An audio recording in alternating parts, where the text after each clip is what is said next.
It's, that's one of them. There's apparently a literature developing here about the length of that eye. Lewis and Short is who we trust. Yeah, for this purpose. I mean, you could check off the Latin dictionary. In the end, I don't care very much about these things. Obviously, one wants to get it right. But you can always change it if you find out you've made an error of this sort later. You can rewrite it in a slightly different way. And we may well not want to use this word, but that word actually doesn't talk about oh, sure. Oh, fine. Yeah, I mean, I think of the words I think I'd probably prefer Horia and Granari, frankly, as I would actually find a hay as an interesting word. So it is a long time. It is. But also, something that. Oh, I see. Okay.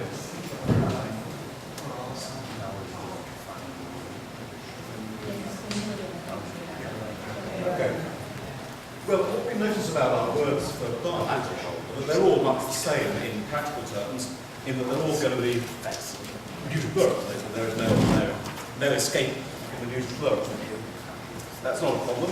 It just means we have to construct our sentence appropriately and use it in the right sort of case.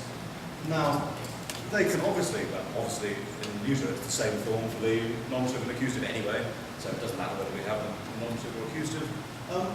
Ibus would work, so I mean, if we want to have it in dative or ablative, that's okay. It's not going to work, so there's no point thinking about it. And actually, I'm sorry, but one of them would be, I suppose those, I suppose that one actually, it would be third declension, wouldn't it? So Ibus would work. Those two would be in East anyway. So therefore we're not well. Probably Horia East is not going to work. Granari East would work if you wanted to do that. But it's no. So we've got one short. Okay, so those are our words. So you've got to therefore construct a basic sentence saying something like what we want to say, with that either in the nominative or in the accusative. So what are we going to say then in the first line? So we've chosen a subject or an object of the line. We've got a word for gaps, so maybe we do want to start talking about gaps. What verbs would make sense?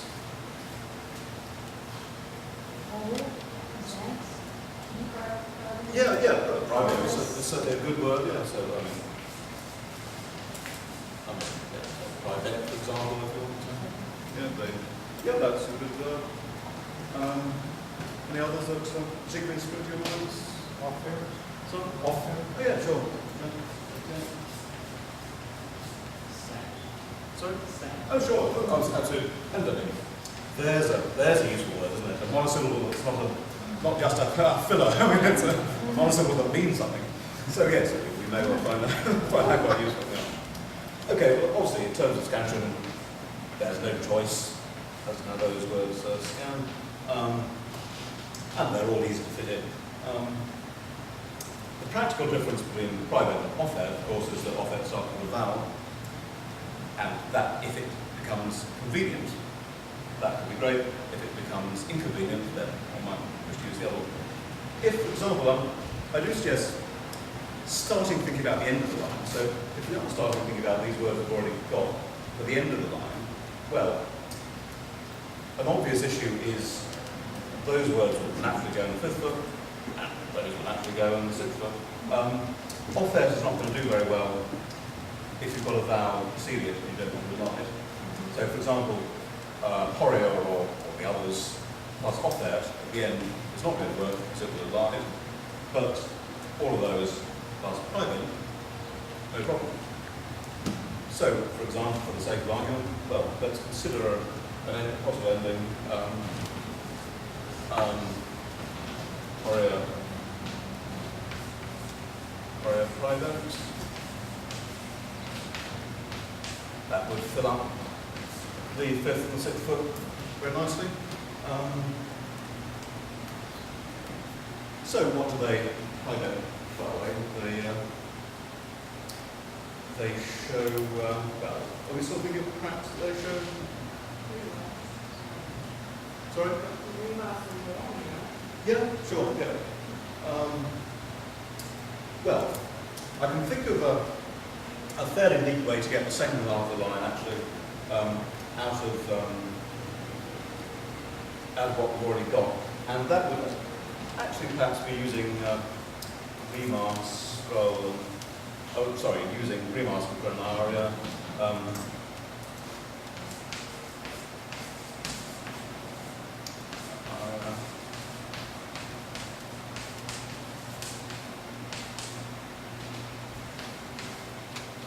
I'm always thinking in terms of the size of the gaps we've got to fill. So with Horia private at the end, if we want to use Remas for the object, we've then got a monosyllabic gap, which isn't necessarily a problem, but I mean, what are we going to stick in that gap then? If we want it in the second half. So with that version, Remas.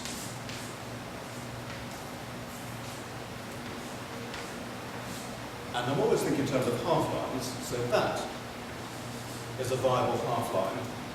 Remas, Granaria, private. And it's also, that half-line contains all of the subject, verb, object, all of the really essential elements of a sentence. So we may perhaps run with that for a while and see how that goes.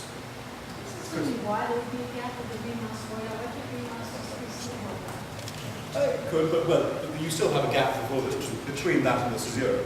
The thing is, I mean, yeah, stylistically, I mean, it's probably better to not have your words going along with the feet lines all the time. So that therefore, stylistically, if we've got to have a monosyllable, I'd rather have it after Remas than before it. But it comes to the same thing, of course, in terms of the line. So yeah, Remas, Horia, private. That would be 3/4 feet where you want 3.5. In other words, you're leaving yourself a half foot. But yes, you're quite right. It could be the other way around. Absolutely. But the point is, we would have the equivalent of three long syllables like that between the Horia private and the caesura. And if we only got a two-syllable word to fill it, what do we do with the other syllable? So for the sake of argument, let's take that one as what we're working with. So they Remas and Granaria private. Well, what else do we want in the line then? Adjectives. Adjectives with both of the nouns perhaps. Anything else that's going to be suitable? I mean, yeah, sure. Adverb, yeah. Any sort of adverbs describing you as useful? Side note? Oh, sure, yeah. Actually, in terms of filler words, adverbs are really quite useful fillers. So, again, in the same way as if you find yourself overusing nunc, you may be trying by something else. If you find yourself sticking semper, I noticed the recent poem I just stick semper rather too often. It was a bit of a filler. But it made sense in all cases. I don't say it was nonsense, but it's a word that's easy to overuse because it's so useful. So yeah, we've certainly got those at hand if you want to use them. So I've done semper. Well, I suppose also they have these holes for the air, don't they? We might say that in the next line, but maybe we might say it in the first line too. So perhaps they have big holes, small holes, whatever size hole. They often do it, holes for the air. Yeah, sure. Exactly, yeah. Excellent, yeah. Yeah, so if we make it agree with Remas, features are obviously, and those are short, aren't they? Yeah, and that, well, of course, is long by nature, and of course also long by position, two consonants, but so we're not bothering about the position when it's long by nature. So yeah, that's an excellent suggestion, yeah.